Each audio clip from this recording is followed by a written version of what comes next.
usted recordará que estuvimos revisando varios aspectos acerca del sacerdocio de Elí, que representa esa generación que ya no escucha, de esa generación que oye pesadamente, que se acostumbra a la presencia de Dios, que la misma pesadez le impide aún poderse postrar y poder reconocerlo en todos sus caminos. Una generación liviana, una generación simple, una generación sin carácter, que bien lo he dicho, son primero hijos de Belial antes que hijos de Elí, porque sirvieron de la forma más corrupta, más pervertida a los diseños de Dios, y aún eran tenidos como sacerdote, como metían las manos a los diseños de Dios como si se tratase de cosa simple, de cosa vana. Esta es la razón por la que los filisteos roban el arca de Dios, pero finalmente no hemos leído cómo fue este suceso. Entonces quiero que lo revisemos en este hoy. ¿Cómo ocurre? ¿Cómo es que se roban la presencia de Dios de los hijos de Dios? Lo llamo de esta forma en ese momento de Israel. Entonces se registra en el primer libro de Samuel, capítulo 4. Vamos a revisar desde allí, versículo 1. Y Samuel habló a todo Israel por aquel tiempo. Salió Israel a encontrar en batalla a los filisteos y acampó junto a Ebenezer. El pueblo de Israel acampó allí cuando salió a esta guerra por territorio contra los filisteos, y los filisteos acamparon en Afec. Versículo 2. Los filisteos presentaron la batalla a Israel, y trabándose el combate, Israel fue vencido delante de los filisteos. Las causas ya las mencioné, los cuales hirieron en la batalla en el campo como a 4,000 hombres. Cuando volvió el pueblo al campamento a Ebenezer, los ancianos, particularmente aparecen los ancianos de Israel, dijeron: ¿por qué nos ha herido hoy Jehová delante de los filisteos? Traigamos a nosotros de Silo el arca del pacto de Jehová, para que viniendo entre nosotros nos salve de la mano de nuestros enemigos. Y envió el pueblo a Silo, y trajeron de allá el arca del pacto de Jehová de los ejércitos, que moraba entre los querubines y los hijos perversos de Elí. Entonces aquí se registra cómo pierden esta primera batalla los israelitas contra los filisteos. Y cuando regresan a Ebenezer, aparecen los ancianos, los mismos ancianos que Dios le habló a Elí, que ya no estarían en su generación. Los ancianos hablan de una honra, de un entendimiento, de gobierno, y también habla de unos ancianos en el mundo espiritual. Son entendidos, son los que ejercen gobierno, es un diseño espiritual. Hay ancianos que en batalla testifican, que entienden con quienes se gobierna. Entonces aquí ellos aparecen, estos ancianos, haciendo una expresión que no necesariamente es entendida de esta forma. Ellos dicen: ¿por qué nos ha herido hoy Jehová delante de los filisteos? Realmente no es Dios quien los había herido, fueron los filisteos quien los hirió y los venció. Pero ellos reconocen que si ellos han perdido la batalla, es porque Dios lo ha permitido. Y Dios lo permitió porque encontró corrupción en el sacerdocio, porque encontró deshonra, porque no encontró quien lo adorara. Por tanto, entregó a los israelitas en las manos de los filisteos, y de vuelta ellos piden que vuelva el arca, que representa la presencia de Dios, a Ebenezer, porque estaba en Silo, donde estaba Elí. Y entonces aparece de nuevo el arca, y cuando llega el arca hay un suceso que se narra en el versículo 5. Aconteció que cuando el arca del pacto de Jehová llegó al campamento, todo Israel gritó con tan gran júbilo que la tierra tembló.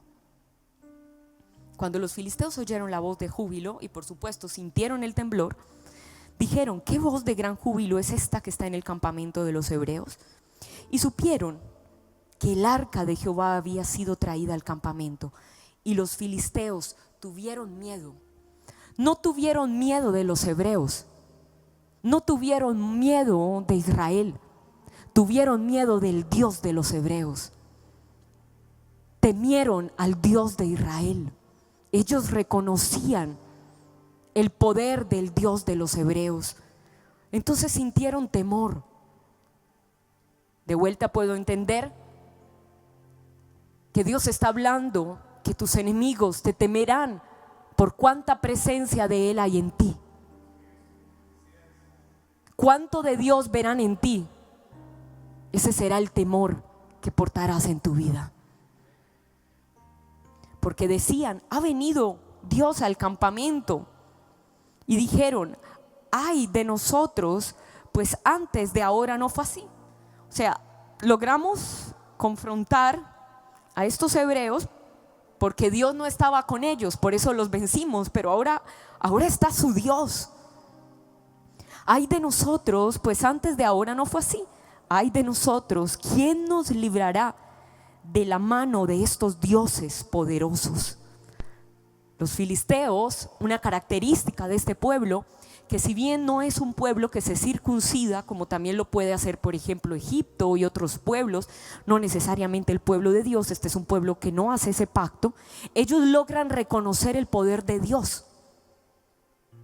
Los filisteos reconocen quién porta el poder de Dios. Este pueblo enemigo de Dios reconoce a los hijos que portan la presencia de Dios. Aquí lo registra. Estos son los dioses que hirieron a Egipto con toda plaga en el desierto. Ellos reconocieron aquel capítulo 14 cuando aparece el mismo Dios de Israel como un escudo, destruyendo a todos los egipcios, y cómo entra el terror y dice, ya no están ellos, se ha levantado. Y cómo son destruidos todos por las aguas de Dios. Entonces la voz de los filisteos es la siguiente: esfuércense, filisteos, y sean hombres, para que no sirvan a los hebreos como ellos os han servido a vosotros. ¿Por qué se humillaban? Porque habían perdido la presencia de Dios. ¿Por qué los hijos de Dios se humillaban ante el faraón, ante los filisteos, ante los pueblos enemigos, ante los grandes cargos humanos? Porque han perdido la presencia de Dios. Porque ve la grandeza de los hombres con sus ojos, porque ha dejado de ver la grandeza de Dios. Y ellos lo reconocen. Y dicen los filisteos, que se humillen los hebreos, pero nosotros no nos humillaremos delante de ellos. Cuando Dios quiere humillarlos, quiere humillarlos porque sus hijos también deben estar humillados ante Él. Humillación significa reconocimiento. Decir que Él es grande y que nosotros somos pequeños ante Él. Entonces se suelta una palabra bastante fuerte entre ellos y se convocan para que ellos sean hombres. Se registra después de este punto y coma: sed hombres y pelead. Pelearon pues los filisteos, e Israel fue vencido, y huyeron cada cual a sus tiendas, y fue hecha muy grande mortandad, pues cayeron de Israel 30,000 hombres de a pie, y el arca de Dios fue tomada, y muertos los dos perversos hijos de Elí. Perdieron los hijos de Israel. Perdió Israel, perdió los hijos de Dios, aún con el arca. ¿Por qué? Porque ellos ya no la honraban. Porque el sacerdocio corrupto había introducido esa corrupción. Con arca y con todos los elementos del arca fueron vencidos por los filisteos. Porque Dios no podía llamar justo a los que estaban siendo injustos en honra delante de Él. Entonces los filisteos se roban el arca. Y el capítulo 5 registra un poco del suceso, de lo que ocurrió y de dónde llevaron el arca. Versículo 1. Cuando los filisteos capturaron el arca de Dios, la presencia de Dios, la llevaron desde Ebenezer a Asdod. Entonces, si me pueden ayudar con la primera fotografía de los gráficos, allí está Asdod. Si usted recordará, esas son las 5 ciudades de la Pentápolis filistea. Entonces, la primera ciudad donde llevan el arca es Asdod. Asdod significa robar, gran fortaleza, ciudad fortificada. Llevaron el arca a la ciudad del robo. Eso significa Asdod. Y tomaron los filisteos el arca de Dios y la metieron en la casa de Dagón. ¿Cómo habrá sido esto? La presencia de Dios en la casa, en el templo de Dagón. Y la pusieron junto a Dagón. Y cuando al siguiente día los de Asdod, que se levantaron de mañana, he aquí Dagón postrado en tierra delante del arca de Jehová. Entonces vamos a ver que la ciudad donde llevan el arca, una vez la roban, una vez pierde el pueblo de Israel la batalla por la corrupción, por la perversión, por la deshonra, ellos se la llevan a Asdod. No se la llevan a otra ciudad de la Pentápolis, sino escogen Asdod. Entonces Asdod significa, como lo mencioné también, baluarte, fortaleza. Si me ayudan con la siguiente fotografía, se encuentra también situada a unos 4 kilómetros del mar entre Jope y Gaza. Bueno, esa fotografía de Asdod registra la Asdod actual, porque como ciudad existe actualmente y es un puerto de navegación. Entonces allí está ese registro fotográfico de una Asdod actual. Este es también un registro actual de esta ciudad. En esta ciudad fue llevada la presencia de Dios. Y lo que se registra de esta ciudad de Asdod, la primera referencia la vamos a encontrar en Josué capítulo 11. Por supuesto que queremos revisar los aspectos de esta ciudad. ¿Por qué la llevaron a esta ciudad? ¿Por qué no la llevaron a Gat? ¿Por qué no la llevaron a Ecrón? ¿Por qué la llevaron a Asdod? Primero porque la ciudad como tal portaba un diseño de robo, de corrupción, y era una fortaleza donde se rendía culto a Dagón. Otras ciudades de la Pentápolis estaban más inclinadas al culto a Astarte o a Beelzebú, pero en esta el culto y la adoración era para Dagón. 11 versículo 22. Ninguno de los anaseos quedó en la tierra de los hijos de Israel, solamente quedaron en Gaza, en Gat y en Asdod. ¿Quiénes son los anaseos? Los anaseos son gigantes. Anaseos significa los de cuello largo y con características de perversiones sexuales altísimas. Entonces quiero que revisemos un poco en Nehemías capítulo 13, lo particular que registra Nehemías es que él va a hablar de mujeres de Asdod.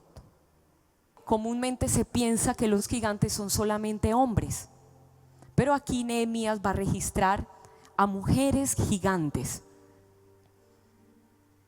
Versículo 23, que es donde fue llevada la presencia o el arca de Dios.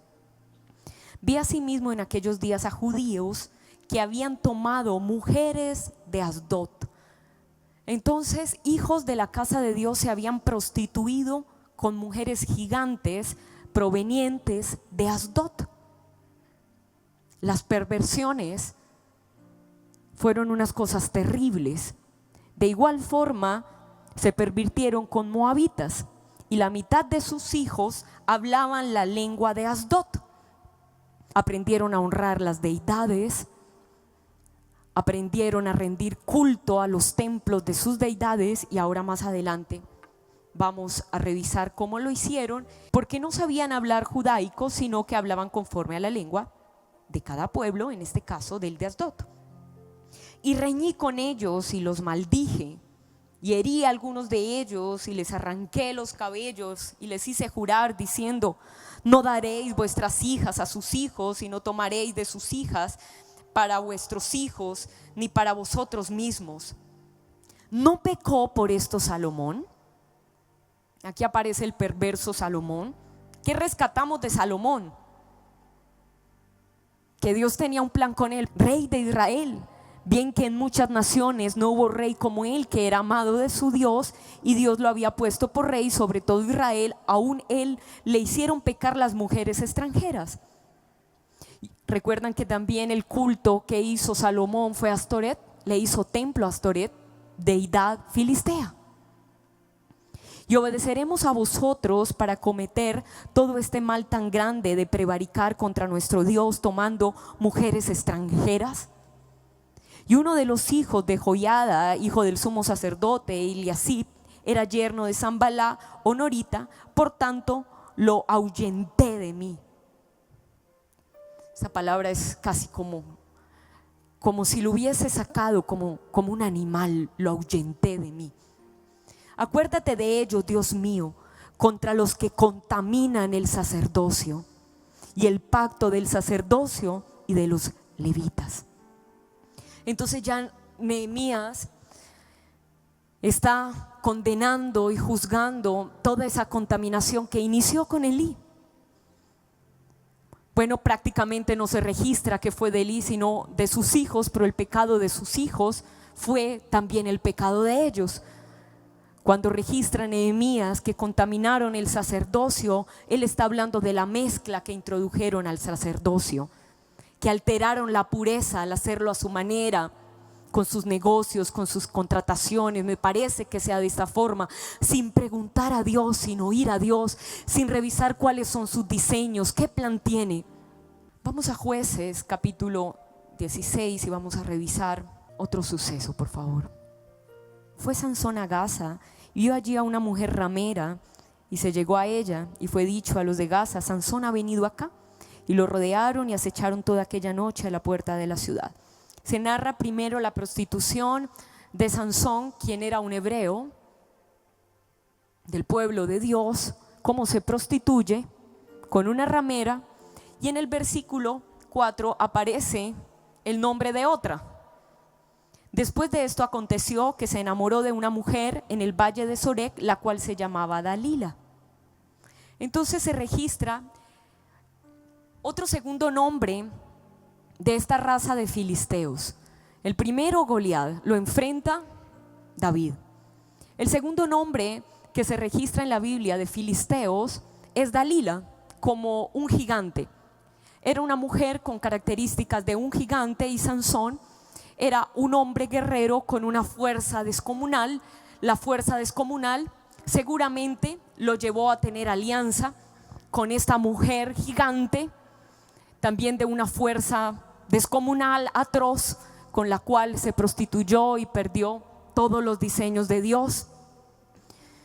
Y bueno, el final de Sansón es también bastante trágico. Y Abimelech son los tres nombres más representativos de este pueblo filisteo, como título, como cargo de filisteo, porque aparece en diferentes generaciones un Abimelech. Entonces aparece como si fuese un título, como un faraón, no un nombre sino como un cargo. Revisemos de nuevo. Tomaron los filisteos el arca de Dios y la metieron en la casa de Dagón y la pusieron junto a Dagón. Y cuando al siguiente día los de Asdod, recuerden, es la ciudad del robo, que es la fortaleza, se levantaron de mañana, y he aquí Dagón postrado en tierra delante del arca de Jehová. Se postró Dagón cuando los sacerdotes de Dios ya no se postraban.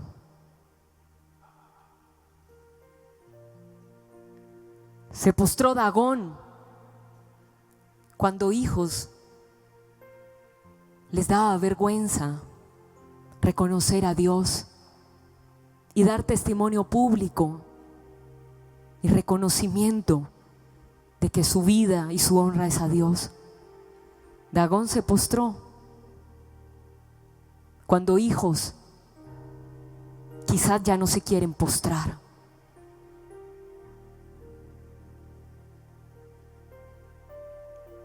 Aparece Dagón postrado.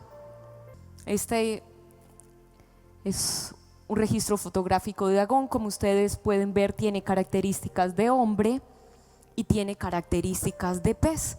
De hecho, Dagón significa pequeño pez. Es el que gobierna la pesca,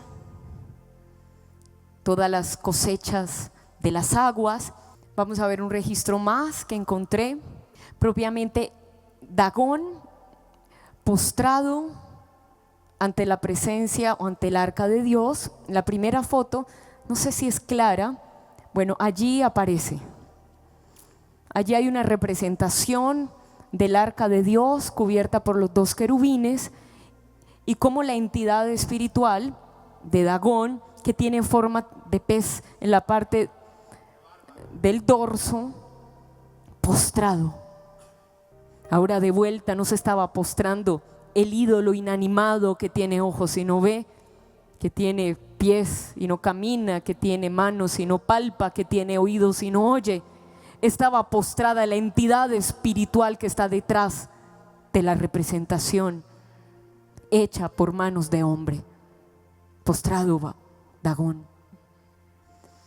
Entonces los de Asdod vuelven a levantarla a la mañana siguiente, y aquí Dagón había caído postrado en tierra delante del arca de Jehová, y la cabeza de Dagón y las dos palmas de sus manos estaban cortadas sobre el umbral.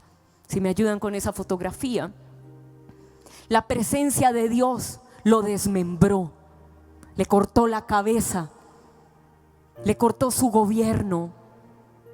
Las manos por un lado, la cabeza de Dagón cortada, y los de Asdod aterrorizados por lo que la presencia de Dios había hecho en el templo de Dagón. Si podemos ver la fotografía del templo de Dagón, allí está. ¿Por qué llevaron la presencia de Dios a Asdod en el templo de Dagón? Porque Dagón es la entidad espiritual que roba la presencia de Dios en los hijos de Dios, de tal forma que se sequen espiritualmente, que dejen de adorar, que dejen de honrar, que se sientan como troncos rígidos en los momentos donde hay que quebrarse, que se sientan como palos secos en los momentos donde deben fluir las lágrimas como fluyen las aguas. Dagón roba la presencia de Dios. Todo se queda en acciones, en actividades, en reuniones, en enseñanzas, pero Dios no está ahí. ¿Y de qué sirve hacer tantas cosas si Dios no está? Pero de vuelta vemos que la respuesta de la presencia de Dios del arca fue cortar la cabeza de Dagón y sus manos. Cabeza habla de gobierno, manos de acción. Ahora vamos a encontrar un suceso que también es terrible. El arca de Dios manifestó su poder en Asdod, porque ya no pasaba nada en Israel.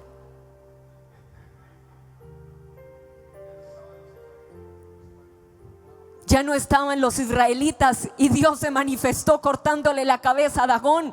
Cuando estaba en Ebenezer, en Silo, fueron vencidos los israelitas. Cuando estaban en Silo, los perversos hijos de Elí la cuidaban y no pasaba nada. El rito seguía, la reunión seguía, la predicación seguía, los cánticos estaban, pero la presencia de Dios ya no estaba y nadie lo notaba. No pasaba nada. Parecía que estaba la presencia, estaba el arca, se veía, todo parecía que funcionaba igual, pero no funcionaba igual. Ya su poder no estaba ahí.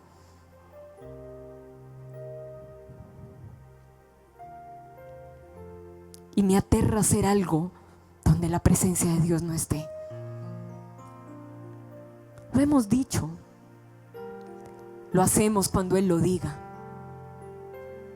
actuamos cuando Él diga. ¿Para qué andar corriendo con una cantidad de cosas cuando Dios no quiere que se hagan de esa forma? Una generación profética es una generación que oye a Dios, no que habla tanto, no que tiene tantas visiones y sueños sin decir que no las tenga o que no las deba tener. Por supuesto que las debe tener. Una generación que oye a Dios, que reconoce su voz, el poder de Dios manifestado en el pueblo enemigo. Voy a poner 2 citas que son bastante difíciles. La primera de ellas la he estado mencionando, la otra también, pero las voy a concretar de esta forma. Jueces capítulo 16 de nuevo.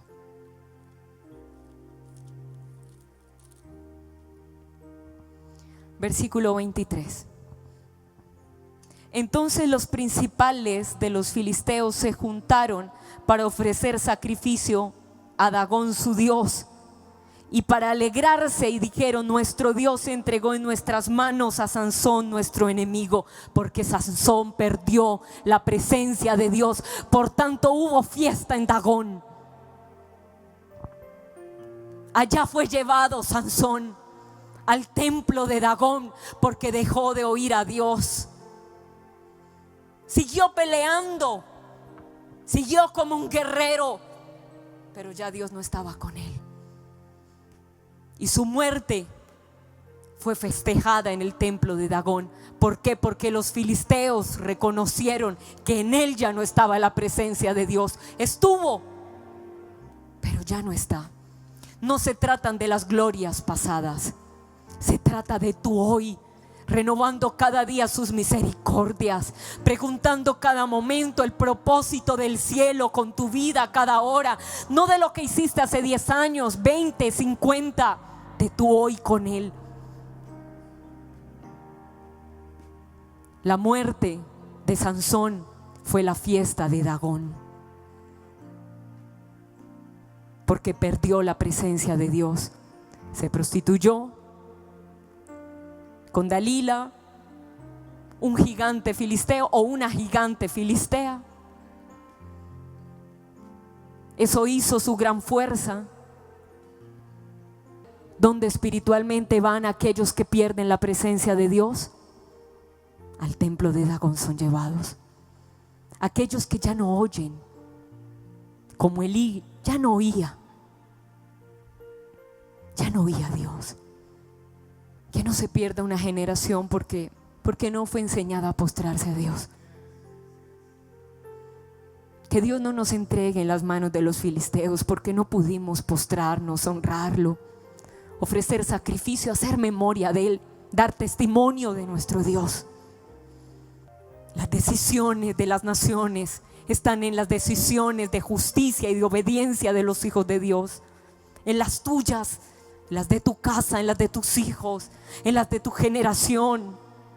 Padres, enseñen a sus hijos a honrar a Dios, a respetar sus diseños. Confronten, no sean livianos. Amar a Dios con todo su ser, con toda su alma, con todo su corazón. No queremos ver a Colombia postrada ni en fiesta con Dagón. Que las generaciones que seguirán puedan decir: está mejor Colombia por esa generación que se levantó. Que vean que todo va mejor porque transmitimos, porque fuimos lo que Dios quería que fuera. Vamos al primer libro de Crónicas, por favor. El dejar de oír a Dios también lo llevó al templo de Dagón, y lo hemos revisado todos estos días. Hemos estado hablando de él. Sucediendo al día siguiente que al venir los filisteos a despojar a los muertos, hallaron a Saúl y a sus hijos tendidos en el monte de Gilboa.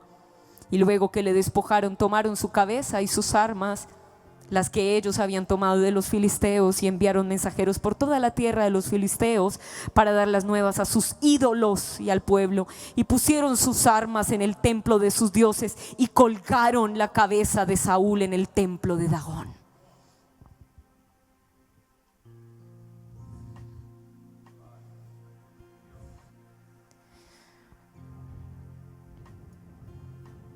Saúl también oyó a Dios. Saúl también fue ungido por Dios. Saúl también fue rey de Israel. Aunque era pequeño, Dios lo levantó como rey.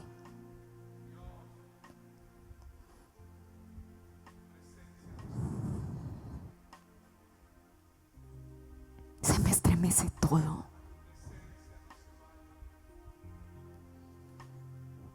Fue valiente también Saúl. Fue guerrero. Escuchó las canciones de David. Por muchos momentos fue libre del tormento de los mensajeros que Satanás enviaba a él. Pero su cabeza fue colgada en el templo de Dagón, porque nunca más volvió a escuchar la voz de Dios. Porque su presencia lo abandonó. Por eso buscaba a quien pudiese estar cerca de la presencia de Dios. Por eso llamaba a ese David: ven, cántame, tócame las canciones, háblame de Dios, porque no lo oigo.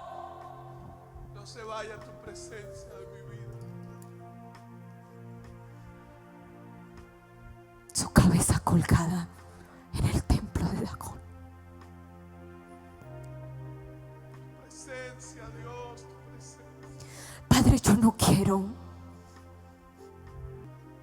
que mi cabeza esté en el templo de Dagón. Que mis oídos estén abiertos a oírte. Que mi corazón no se engrose tanto, ni por las revelaciones, ni por cargas, ni por nada, que no oiga tu voz.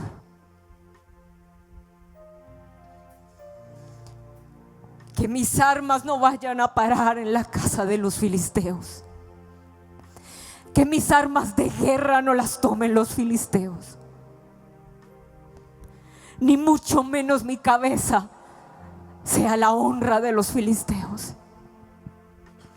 Que tu presencia no se vaya de nosotros.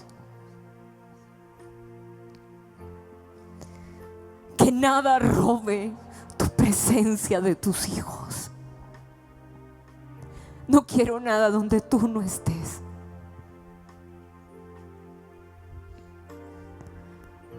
Tu presencia real. Anhelo tu presencia. Sus armas, su cabeza colgada en el templo de Dagón. Sus armas en el templo de sus dioses. Tu presencia, Y la cabeza en el templo de Dagón. cuánto la anhelo. Tu presencia es lo que más anhelo. Tu presencia es lo que más anhelo. No se vaya de nosotros tu presencia, que no se vaya de mi vida tu presencia, tu presencia es lo que más anhelo. Presencia es lo que más anhelo. Tu presencia es lo que más anhelo. presencia es lo que más anhelo. Tu presencia es lo que más anhelo.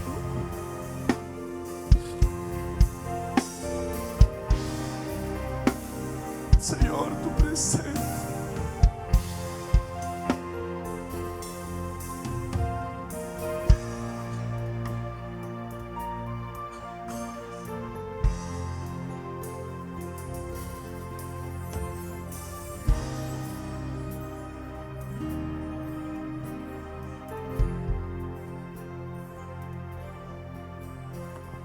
Vuelve a su presencia.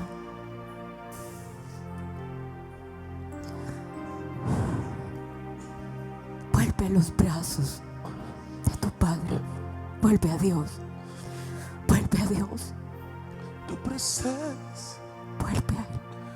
es lo que más anhelo. Tu presencia es lo que más anhelo. Tu presencia es lo que más anhelo. Tu presencia es lo que más anhelo. Vuelve. Tu presencia es lo que más anhelo.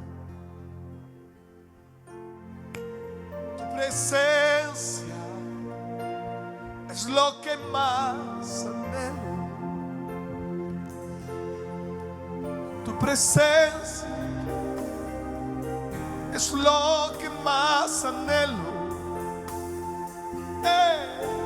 Tu presencia es lo que más anhelo. Tu presencia es lo que más anhelo.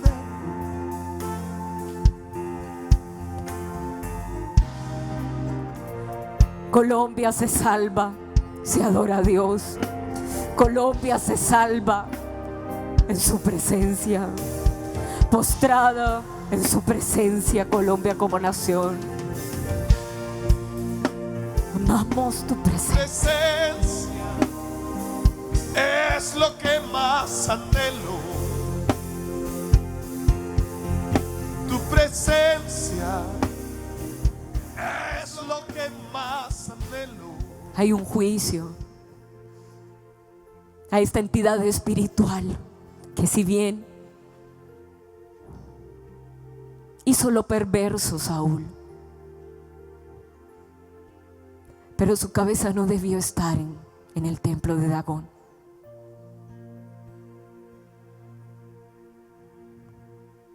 No hay nada más doloroso que ver a un justo derribado, destruido. No hay nada más doloroso que es ver cómo se abortan los diseños de Dios en una vida, en una familia.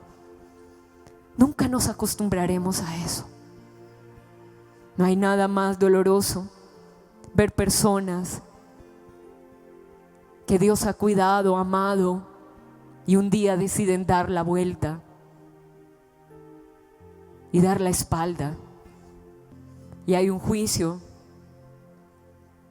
en Amós capítulo 1 que viene sobre esta entidad, sobre esta raza filistea.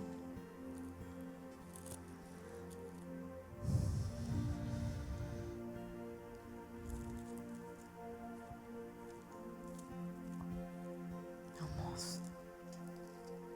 Destruiré a los moradores de Asdod y a los gobernadores de Ascalón, y volveré mi mano contra Ecrón, y el resto de los filisteos perecerá. Ha dicho Jehová: yo destruiré a los moradores de Asdod. Sofonías capítulo 2 versículo 4: porque Gaza será desamparada y Ascalón asolada y Asdod saqueada en pleno día. ¿Qué significa saqueada? Como ella robó la presencia de Dios, así la robarán a plena luz del día. Será tomado su esplendor, será tomado lo que guardó para sí. Saqueada es Asdod en pleno día. Zacarías capítulo 9, por favor. Versículo 6. Habitará en Asdod un extranjero y pondré fin a la soberbia de los filisteos. Asdod era la soberbia de los filisteos. Era con lo que se enaltecía, era el orgullo. Y esas son las características que se oponen a la presencia de Dios y que son propias de Dagón como Dios de las aguas. El orgullo. Y registra a Zacarías como Dios pone fin a esa soberbia. Y de vuelta, si usted quiere revisar un juicio más detallado, por favor hágalo. Jeremías capítulo 25, del 15 en adelante, habla cosas muy puntuales que ocurren con Asdod y con los filisteos. Que la presencia de Dios sea notoria, sea visible, vista en nosotros. Que el cielo reconozca que en Pereira, en Colombia, adoramos su presencia y la honramos.